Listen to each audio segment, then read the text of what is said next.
Welcome back to another edition of the Disney Dish Podcast with Jim Hill. It's me, Len Testa, and this is our show for the week of Schmurz August 12th, 2024. On the show today, how have wait times changed since Walt Disney World updated the rules around its disability access service? Then we push the frontiers of theme park research by asking how thin you can slice bacon until it loses structural integrity. Then in our main segment, Jim continues our deep dive into the history and possible future of Disney's Frontierland concept. Let's get started by bringing in the man who insists that a grilled cheese cut diagonally has more sandwich. Suck it, Euclid. It's Mr. Jim Hill. Jim, how's it going? I know. It's going well, Len, and thank you for bringing up grilled cheese, because I want to sort of circle back on, I think it was a show or two back where I asked for folks' help in chasing down Prairie Breeze cheese. It's a white cheddar that was made by the Milton Creamery in Iowa. And it's the only thing that comes up in my Amazon feed now, Jim. Thank you for that. Okay, but the interesting thing now is we have the nicest listeners on the planet, and I had so many people reach out who actually went to their local grocery store and found this thing and offered to buy and ship it so I could hand off a brick of this thing to my friend Diane Gennard. I could build a sweat lodge out of the numbers of block. Which, not only that, the kind folks in Pottstown, Pennsylvania, have actually invited me to attend the Cheese-toberfest, which is being held October 6th of this year. I think I may be busy. Jim. How are you not going to Cheese-tober? Well, let me check with Eric Hersey. He tends to handle our festivals, so let me see. Let me check with your cardiologist to there see we go. what kind of statins you can take. There we go. I may have to stop at Fiberfest on the way home. Just sort of like, all right, anyway. Cheese-tober is the event that we didn't know we needed, but now it's the only thing I can think of. All right. Oh my God, this is great. Thank you, listeners. Mm-hmm. And by the way, we have so many great listener things on the show today, too. This is like our little mini tribute to listeners, apparently. All right, here we go. Cool. Mm-hmm. And let's start that off with our subscriber acknowledgement. Thanks to everyone who subscribes to the show over at patreon.com/Jim Hill Media, including Jay King, Timothy DeLauro, Casey Braffett, Mike Scappa, Charlie Strand, hey Charlie, and Christopher Leb. Jim, these are the Universal Orlando hair and makeup artists who get Kong ready for his guest close-ups on Skull Island Reign of Kong every morning. They say Kong is an absolute pleasure to work with and will often bring homemade banana bread in for the staff. As for the job itself, they buy hair conditioner by the trucker tank load. True story. Okay. There's a Pantene commercial in there somewhere. There is. Absolutely. We'll workshop it. Okay. All right. On to the news. Folks, we're recording early this week because Jim's headed to the D23 Expo in California, and the Parks panel, Jim, is Friday?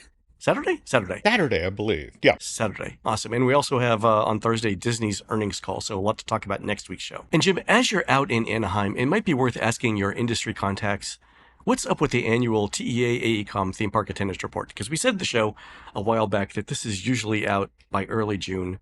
We're now 2 months beyond that, and we've got nothing. Oh. I'm guessing there's a story there, Jim. Oh, okay.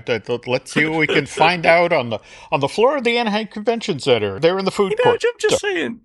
Yeah, exactly. Over a drink or so in the men's room. You just might want to ask around. There we go. Also, Jim, Laurel and I had breakfast last week at Captain Cook's at the Polynesian, Jim. Mm-hmm. And as usual, I ordered the Bounty Breakfast Platter, which at $12.99 continues to be one of the absolute bargains in Walt Disney World. But I got a side of bacon, Jim, with mine. And let me say, first of all, Disney knows how to cook bacon. I like a crispy strip of bacon, and 5 stars out of 5 to whoever was on the grill that day. It was delicious. But Jim, this bacon was sliced so thinly, I think it only had one side. Seriously. Ooh. Like it was so thin that I started wondering how thin you could actually slice bacon before it loses structural integrity and falls apart when you pick it up. So naturally, I had to ask one of our listeners, Jonah Parker, who's actually a food industry expert and data analytics nerd, like what's going on there. And in addition to answering my question, Jonah provided some insight into what Disney's thinking when they're doing their food buying these days. I thought it'd be interesting to recap that. So Jonah opened her response with, "Are you ready for me to ham it up with my meat knowledge?"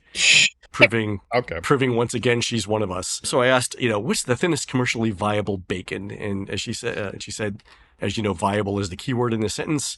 Will people stop going to Captain Cook's if the bacon is thinner? Also, some people like crispy thin bacon or wouldn't notice the change, so it could just be a savvy cost-cutting measure by Disney's procurement department. And she said, wasn't there a recent investor call where the CFO talked about portion size? So yeah, I get that. Okay. Mm-hmm. But then Joanna pointed out a couple of things. Number one, the U.S. supply market for pork is super challenged right now for a couple of reasons.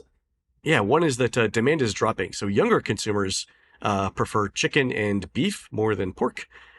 And also, we're seeing a drop in people making breakfast at home, which happened a lot during COVID, and we're turning to on-the-go and lighter bites to eat. And also, she pointed out, overall production prices are higher. Bacon has one of the largest price increases during the early parts of the inflation period, and even though that's slowing down, it's not slowing down fast enough to drive consumers back to bacon. Also, Joanna said that bacon supply has been impacted by new laws in California and Massachusetts that regulate the amount of room pigs get when they're being raised, and that disrupted the whole supply chain as producers couldn't produce for those states without changing their entire operations. Interesting. Okay. I know, this is the thing. So in the back of my head, I really want to ask Jonah about the McRib and how this is all affected. But Okay. no, really, seriously. Yep. Anyway, so Jenna points out that, before the new laws took effect, a lot of producers were processing as much as they could to clear out inventory. So last year we might have had better bacon, and this year it's more about stretching supply since production costs are higher and demand is down.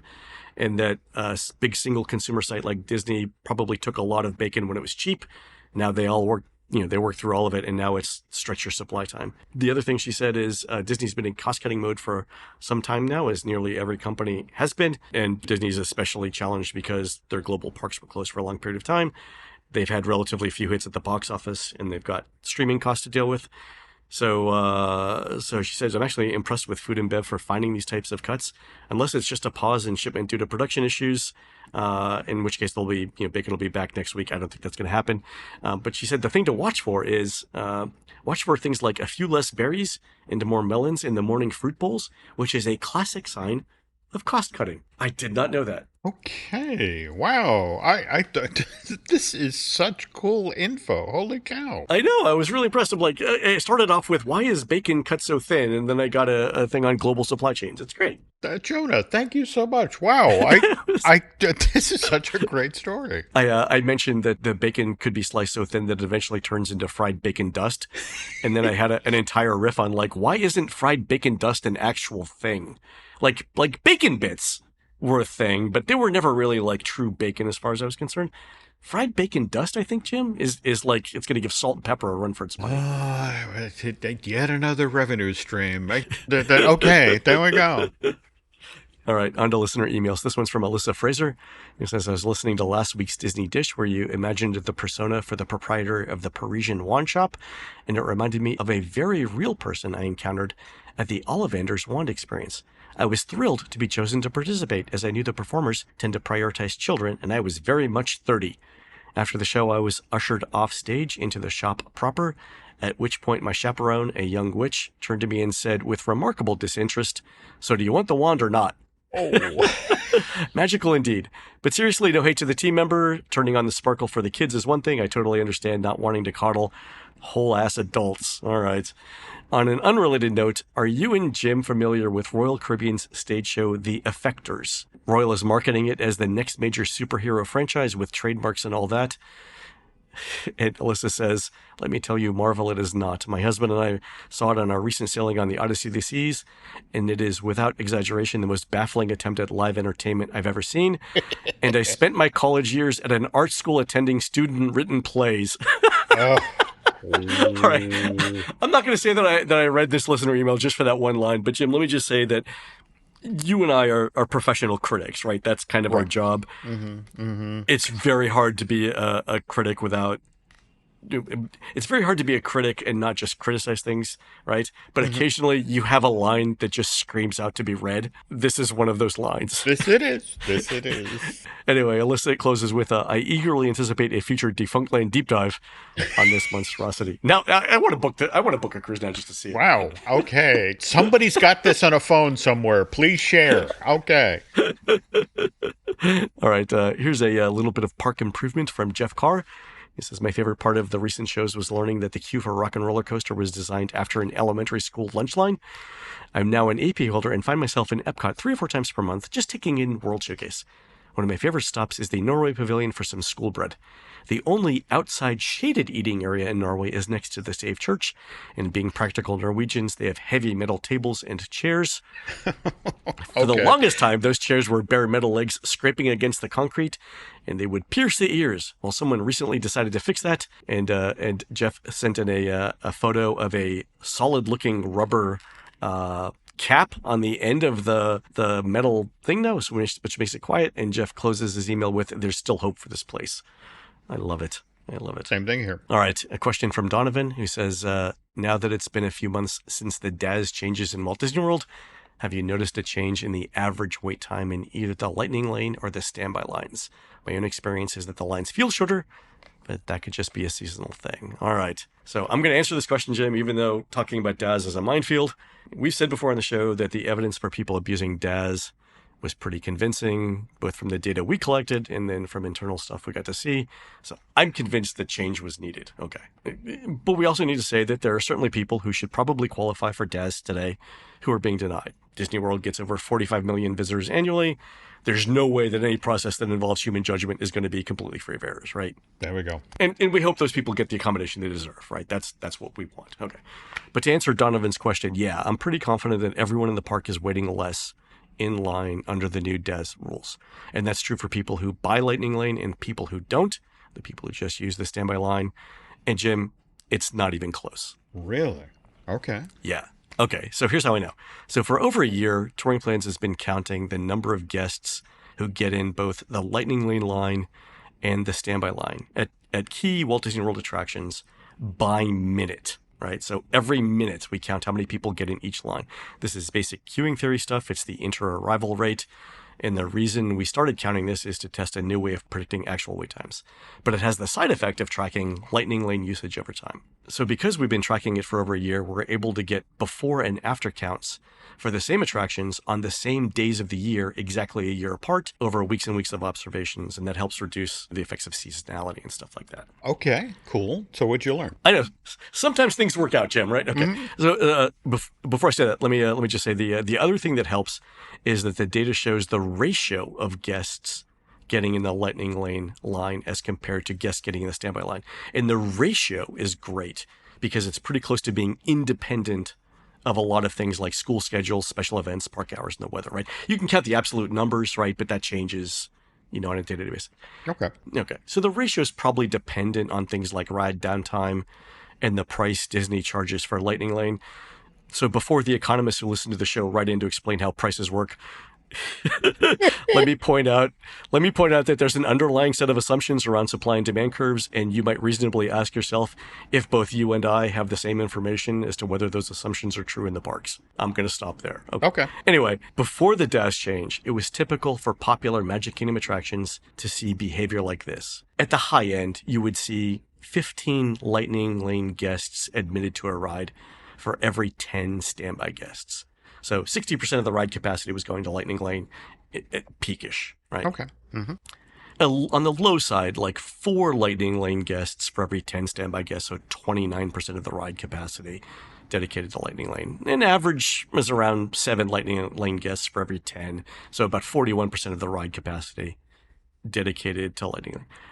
And I don't think it's a coincidence, Jim, that if you remember under the old FastPass system, which was free, something like 80% of the ride capacity was dedicated to FastPass. There you go. Mm-hmm.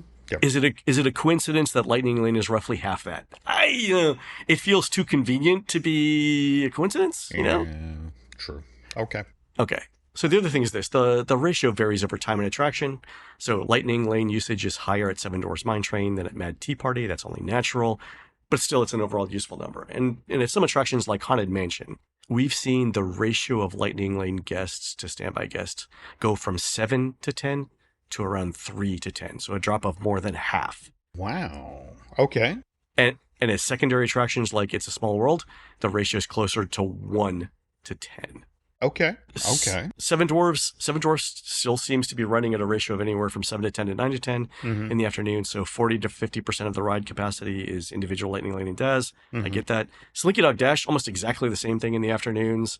Both of those rides show a lot less Lightning Lane usage early in the mornings, as they always have. But if you look across the Magic Kingdom, right, it's safe to say that after this DAS change, the ratio of Lightning Lane guests to standby guests at most attractions has been cut by 30 to 50%. Like, that's a safe assumption. Okay. And what that means is this: everyone is waiting less in line for rides. The people who pay for Lightning Lanes are getting to ride faster than they did. I've actually heard from a couple of people that Lightning Lane is even a walk-on every once in a while, which is great. Okay. All right. And if you're going to pay for that, you like that. Okay. Right. But even the people who are using the standby line, right, the people who aren't paying for Lightning Lane, they're also seeing lower waits in line because more of the ride capacity is dedicated now to the regular standby line. Okay. But... Right. Okay, sure. Right. And the big but is this, right? There are still probably people with disabilities who should be getting DAS and are falling through the cracks, right? I know this, you know this. You and I have probably heard how Disney's collecting these stories and passing them up to the executives, right? So we know that this is working, right? Or they're working on it. No, absolutely. Yeah. And I expect it'll change, right? There'll be some adjustment to the process. But I have to view this DAS change as a net positive for literally everyone else. It seems to have eliminated a substantial amount of abuse. We're all seeing shorter waits in line because of it. Like, if that's not a win, what is? True. But I guess the only caveat here is that I just hope the folks at Disney who are processing this additional DAS information they're getting and realizing that there are additional people who need to be accommodated. And how do we address that? There are, no doubt. But I just would like to see that. I mean, I like that this fix has been made, but I'd also like that additional fix, that little finesse to be made. So at least a few more folks who genuinely should be able to access DAS would be taken into consideration. And I know that they're working on it. Like, you and I have heard the stories of how they're processing this information and getting it back to executives, right? We can't go back to the way things were. No. Because that was broken. So there's a happy medium somewhere between those 2 points. And I hope we get there, because at that point, then everybody who deserves accommodation should get accommodation. Right? Absolutely. No one's questioning that.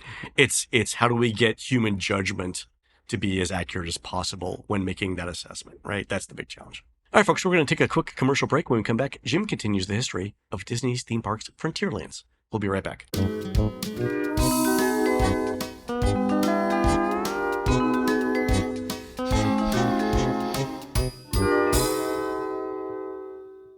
I started off life as a dog person, but given that Nancy and I have been together for, hang on, let me do the math, 27 years next month.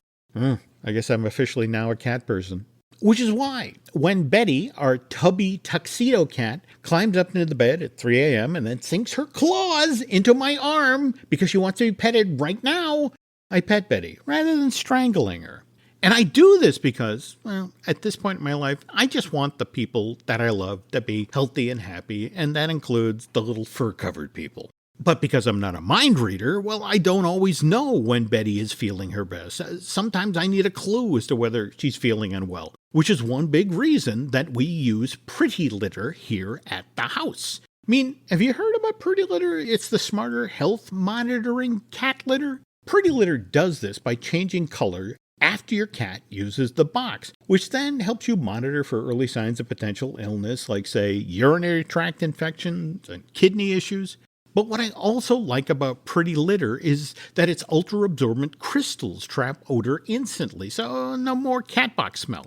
And did I mention that Pretty Litter's super light crystal base also minimizes mess and dust, which makes cleaning up after Betty a breeze. Plus, Pretty Litter's crystals, they last up to a month, which means less scooping and far fewer trips out to the garbage can. Better yet, Pretty Litter ships right to my door in a small, lightweight bag, so I never run out of this stuff. More to the point, I don't have a huge container of litter taking up space and then stinking up the joint. So, let's review. Pretty Litter helps me keep tabs on my cat's health and keeps odors down, which is why I bet you and your cat are going to love Pretty Litter as much as Nancy and I do.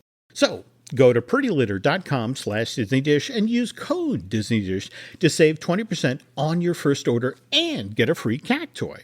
That's prettylitter.com/DisneyDish, code DisneyDish to save 20% and get a free cat toy. prettylitter.com/DisneyDish, code DisneyDish. Terms and conditions apply. See site for details. This episode is brought to you by BetterHelp. It's August, people. That time of summer where, as much as you'd like to cram in one last day of fun, like, say, a trip to the beach, all those things that you really need to do before Labor Day have started looming larger and larger. Like, say, getting the kids' school supplies or finally getting around to all that yard work you've been neglecting. So, the smart, responsible adult thing to do here is, of course, put the stuff that genuinely makes you happy on hold so that you can then tackle all of these tasks, right? Wrong.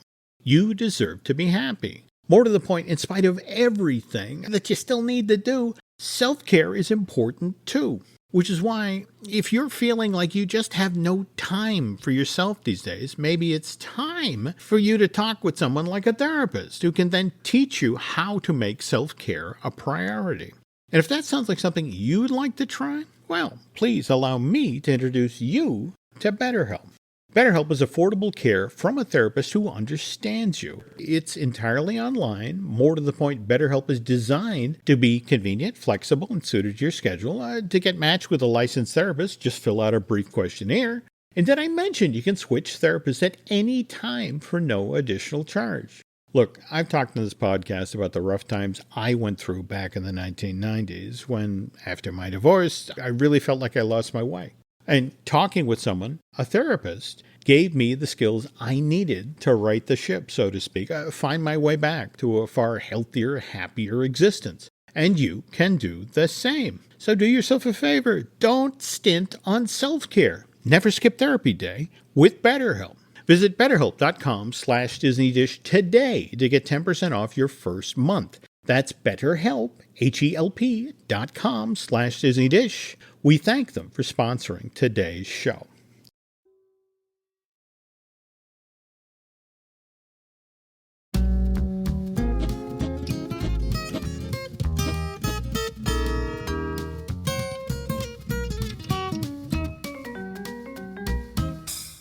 And we're back. All right, Jim, we're continuing our talk about Frontierlands, and we got a really good email from our friend Kelly McCubbin last week on the idea of the Western frontier and how Americans came to view it, especially the views that people like Walt Disney would have had growing up in the first part of the 20th century. Do you mind if I read a little bit of this? Go right ahead.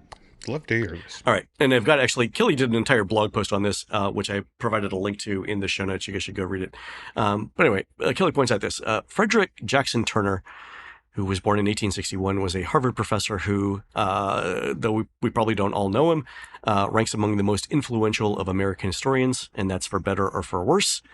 So Turner had this theory that he came out with in an 1893 paper titled The Significance of the Frontier in American History, and that describes the frontier line, the boundary between what Americans considered civilization to the east and the, quote, savagery of the west, as a sort of crucible upon which the American democracy and American identity were forged. And here's a quote. So Turner writes this: American social development has been continually beginning over again on the frontier. This perennial rebirth, this fluidity of American life, this expansion westward, with its new opportunities, its continuous touch with the simplicity of primitive society, furnishes the forces dominating American character. The true point of view in the history of this nation is not the Atlantic coast, it is the Great West. All right, and that's a quote from his paper. Okay. So Kelly writes that Turner believed that in a bid to stay economically and politically liberated from the East Coast elites, the frontiersmen must venture further and further away west, continually facing new challenges and surmounting them, forcing a kind of rapid evolution of the rugged individual, which he believes begins to take over the character of the American population as a whole. And we see that that character expressed as the cowboy in the center of the popular Western. He's always standing on the border of civilization and, savagery or whatever. And that his skill has been formed through adaptation and hardship. He thirsts for freedom, open spaces, and solitude, and that is unquenchable. All right. So the interesting thing is this. So by the early 1900s, Frederick Jackson Turner, basically disavows this paper, doesn't defend it anymore, and insists that his work has gone in other ways. The thing is that the theory had already taken root. Okay. Right? From the early 1900s until after World War II, it was basically unquestioned. And it even remained a basis for American history education in schools well into the 1800s. And the point to be made there is that as Walt Disney himself is growing up, he almost certainly would have had this as the background for his beliefs about Western expansion, right? So since he was in the film industry and film Westerns were super influenced by Turner's philosophy, it's likely that the building of Frontierland was very much a result of Turner, refracted through the lens of the popular genre. So the Turner piece of that is super important. Walt Disney brings the film genre to life, but the thing he was taught about it comes from Turner. Interesting.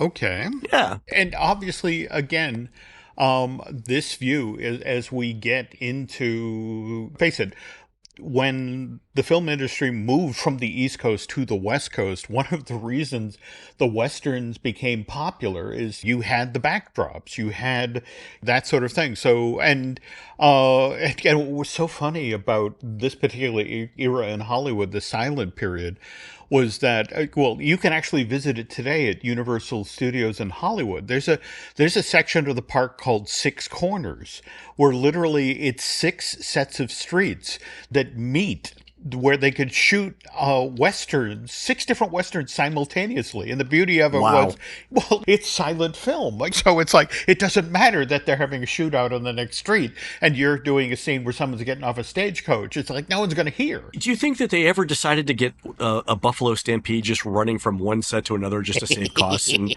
keep the wear and tear in the buffalo down? I do not know what to say there. But again, but what's especially interesting about this, Len, is that, again, he mentioned Walt Disney and Walt Disney growing up, believing this aspect of American history. But that's where, if we pivot back to Davy Crockett, remember when we left off last week's show, we had the Frontier Land Museum, where you have that wonderful photo of you standing there with the wax figure of Davy and Georgie Russell at the Alamo, because that's what every kid wants.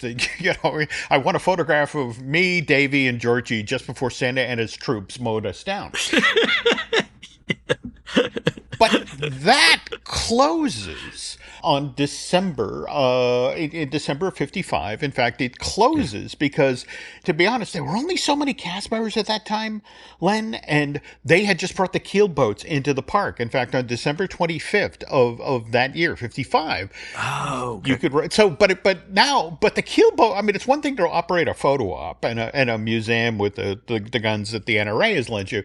It's quite another you need a pilot for each of the 2 keel boats. You need somebody who's down by the water, who's tying up the boat, who likewise is collecting all of the tickets. For example, taking all the guests off and then putting the next set of guests on and then casting off and sending.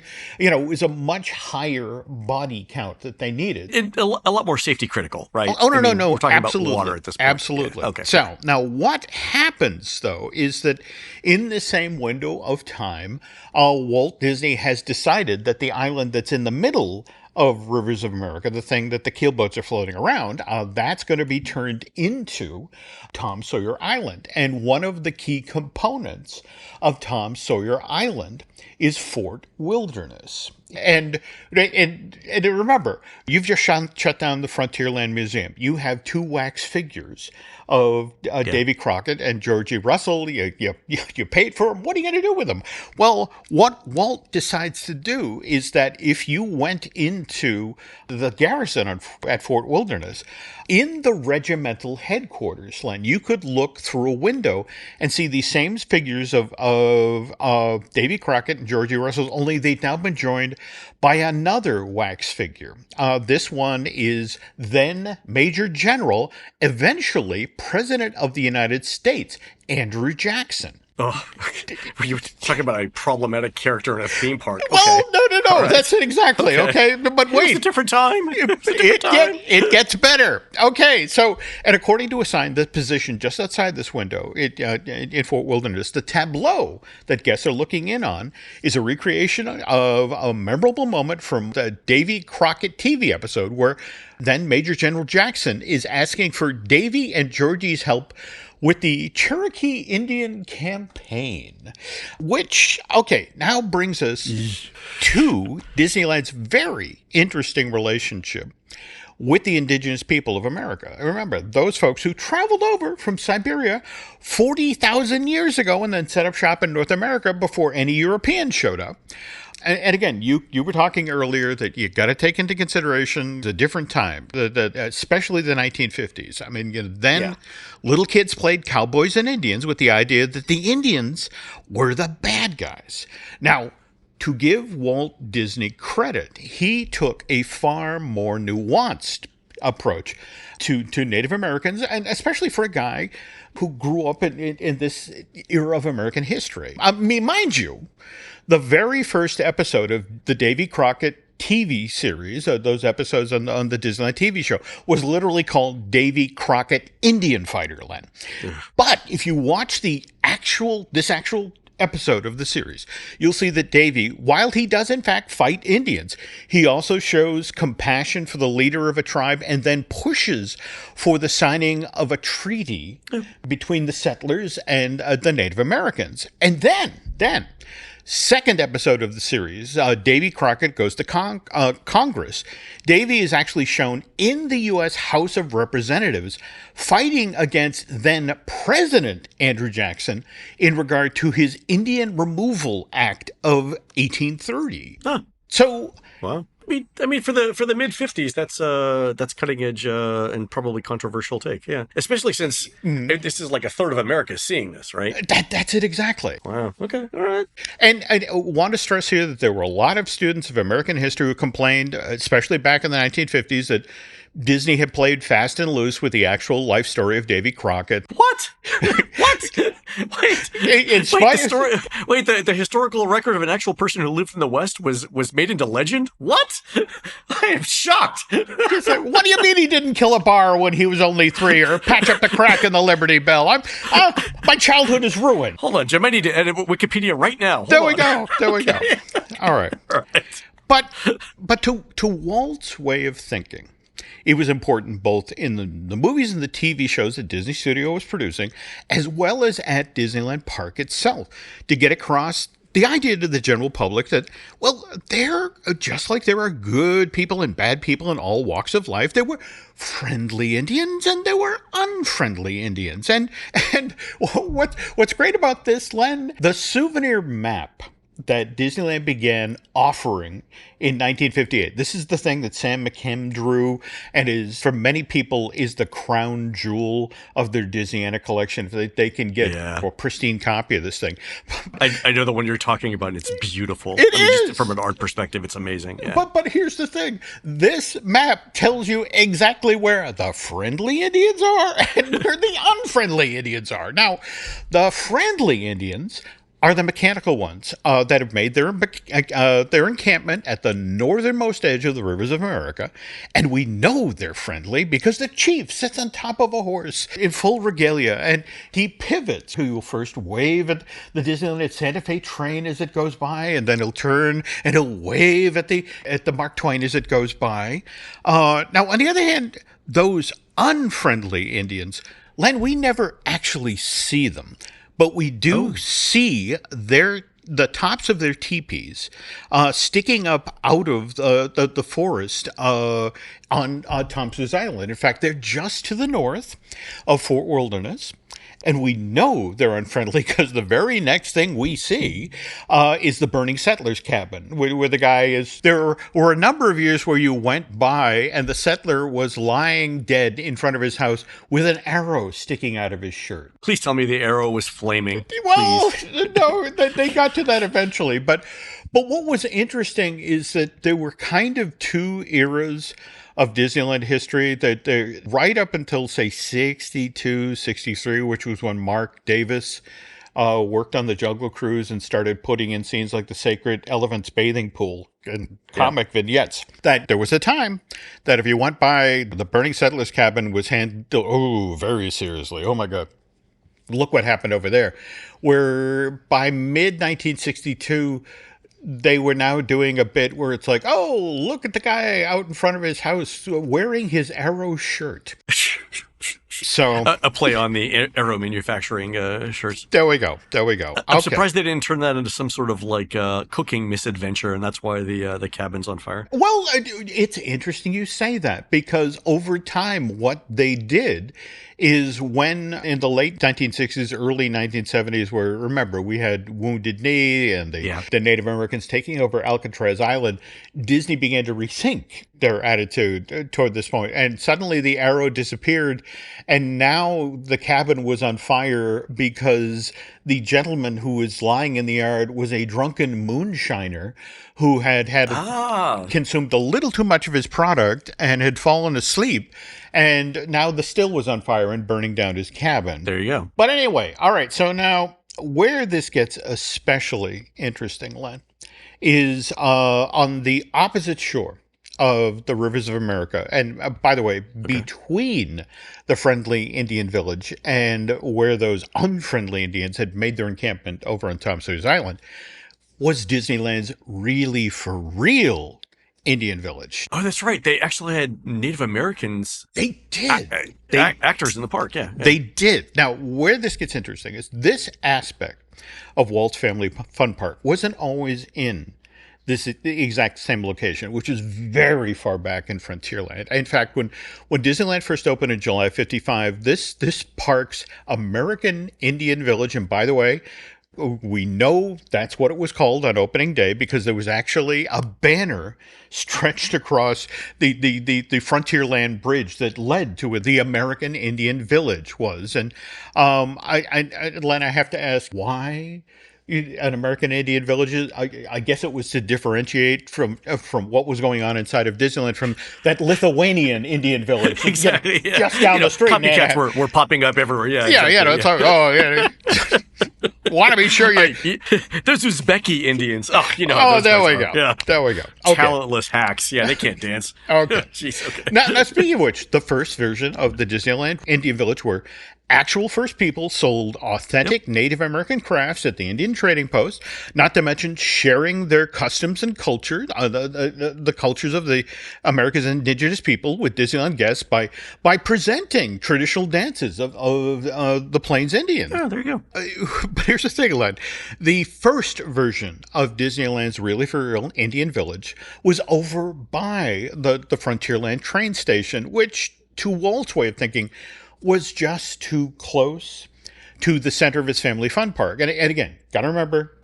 Valuable real estate. Okay. Yeah, well, not so much that, actually. Remember, this is late 55, early 56, and Disneyland's still new. And that $400,000 worth of trees that Ruth Shellhorn and Morgan Bill Evans had planted back in 54 and 55 hadn't really grown up or filled out yet. So when you're standing inside of Disneyland's first version of its American Indian Village and you look back towards Adventureland, you can see all of the tall palm trees that are sticking up out of the Jungle Cruise. Which kind of... The Native Americans are sitting pretty close to Pasadena. There we go. And it's like, Plains Indians? When did the Plains get palms? Okay, so Walt solves this problem in late winter, early spring of 56 by relocating Disneyland's Indian Village. You're telling me that Disney uproots the Native Americans and moves them somewhere more convenient for commercial development. Oh, dear. If that is not a meta story of American history right there. Wait, that's just the point right there. That's the point. I hadn't even flashed on that yet. Wow. Okay. Wow. That is an irony you can see from space. Holy cow. Wow. Okay. All right, then. Okay. All right. So we continue on with the story. Here we go. Wow. Okay. Would you say that there was a trail? Please don't go there. Please, I'm begging you. Okay, all right. Please. I'll stop. Go ahead. This is your story. Go ahead. Okay. All right, so pushes it back 1,000 feet from its previous location. And by the way, Walt also uses this opportunity to add yet another boat-based attraction to the rivers of America, the Indian War Canoes. There's 4 canoes that adds more hourly capacity to his family fun park, but also Walt ever the showman. For this second version of Disneyland's Indian Village, he has the ceremonial dance circle placed in such a way so that guests who are traveling on the Mark Twain or who are riding on the Mike Fink can then see performances going on as they say bye on the Rivers of America. And they then think, ooh, I need to go back to that part of the park and see what's going on there. Smart. Okay, good. Yeah, Good. very clever, very clever. But also, we talked earlier at the top of the show about how the keelboats started being operated on Christmas Day in 1955. But again, these were the actual keelboats that have been used in the production of Davy Crockett and the River Pirates. And what's interesting is Disney did this exact same thing with a movie that got made in 56. There was a film called Westward Ho the Wagons, which, by the way, starred Fess Parker, Davy, a couple of Mouseketeers, and in a really weird pop culture crossover, George Reeves, Superman. Talk about an ensemble cast. That's what I'm saying. It's TV Guide of 1950 up on the screen. Okay, but what's interesting, that comes out December 20th, 1956. By January of 57, the Indian Village at Disneyland suddenly has a number of props that were used in the production of Westward Ho the Wagons, now on display within the confines of the village. Now, I want to circle back to those Indian war canoes, because think about it, Len. Okay. We've been shown on the map, thank you to Sam McKim, where the friendly Indians are and where the unfriendly Indians are. But then we have our Indian Village, and how friendly can they be if the war canoes are operating out of there? And Len, as it turns out, I don't think the term unfriendly is the proper way to describe the actual Native Americans that worked at Disneyland. I think these guys were sharp cookies, okay? Because you got to remember, before 1962, Disneyland didn't really have walk-around characters. Oh, yeah. Okay, this is pre-union days, right? Well, no, that's it exactly. Pre-equity. Okay, yeah. Okay. And so what ends up happening is that for a lot of people who go to Disneyland, the fact that the indigenous people, for example, they had a gentleman who played the chief at Disneyland who was a full-blooded Plains Indian. Yeah, you're not going to go to the central casting and get a replacement that easily. No, not at all. Fair. So these are people who knew their value, who knew thousands of people every day came down and saw their shows and took pictures with them and signed autographs.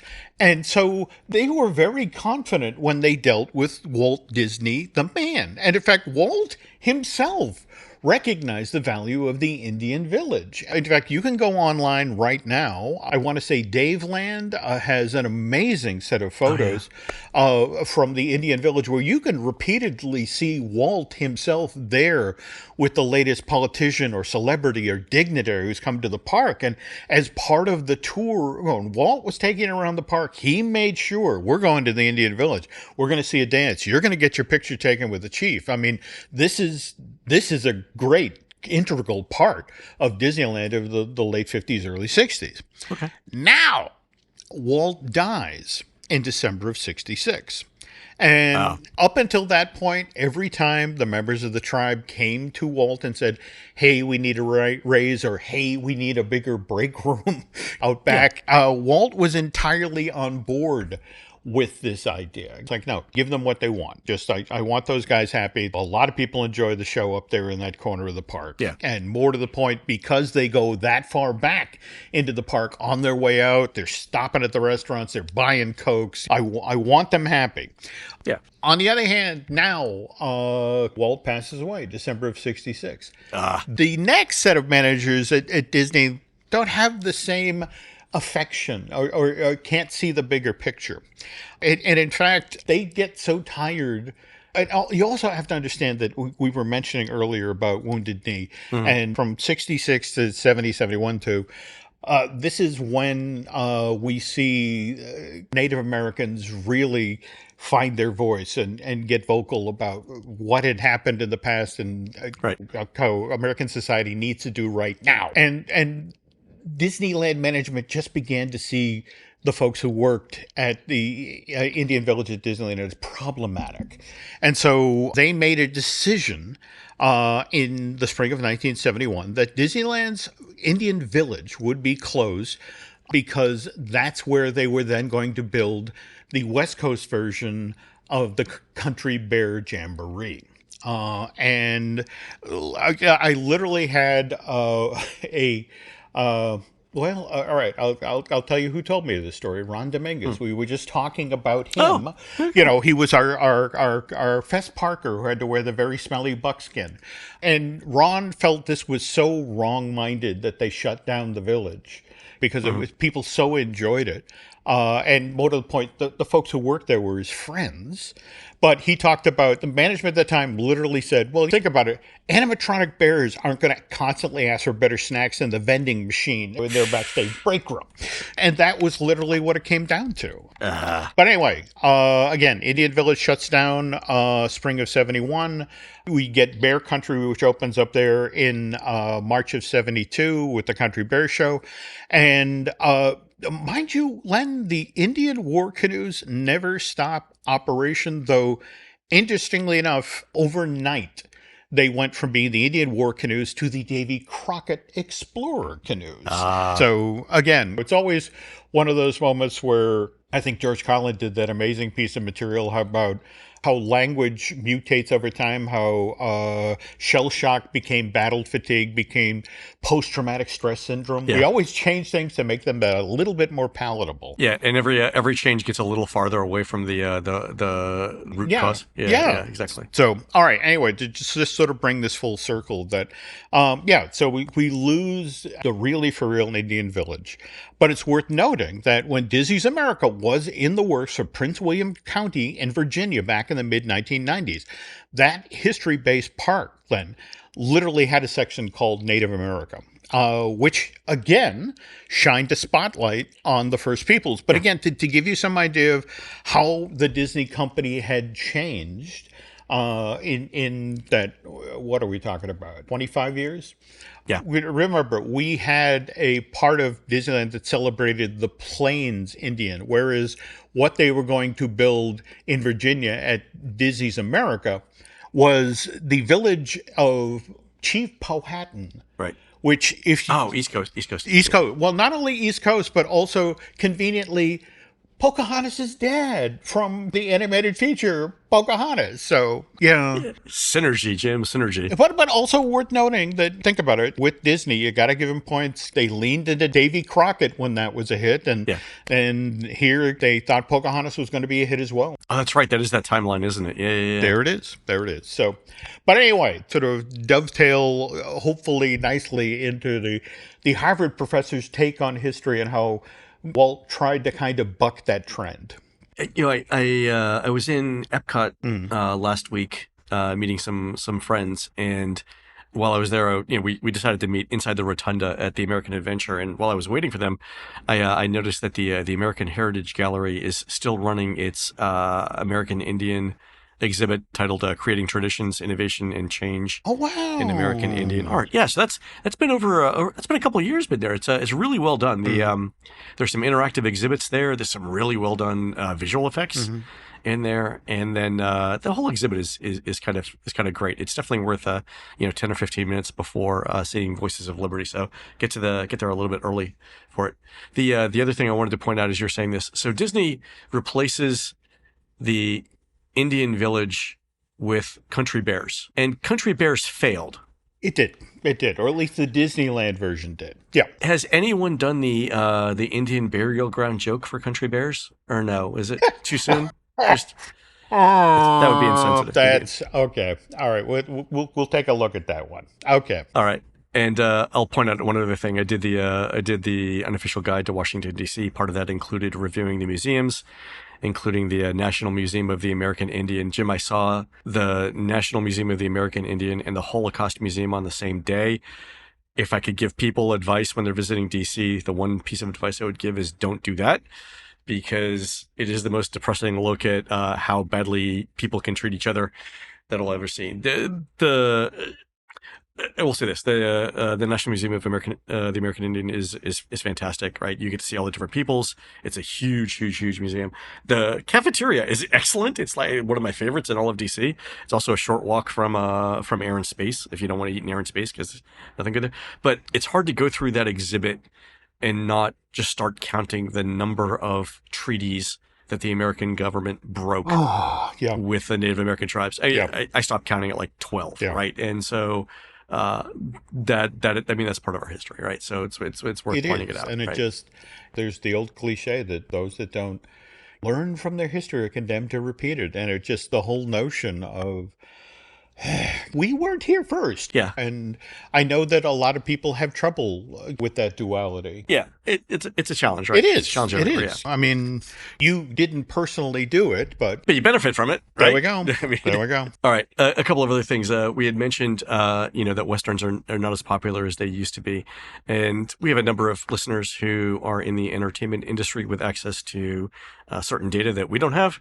I'm not going to quote that data, but I will point out that according to parrotanalytics.com, the TV show Gunsmoke is more than 10 times more popular than the average show on streaming services. And Gunsmoke, Jim, was when? The 70s? The 60s? It started as a radio show. In fact, what was fascinating is that William Conrad, you may know him from Cannon, the TV detective from or Jake and the Fat Man. And in fact, that's a crucial part of the story.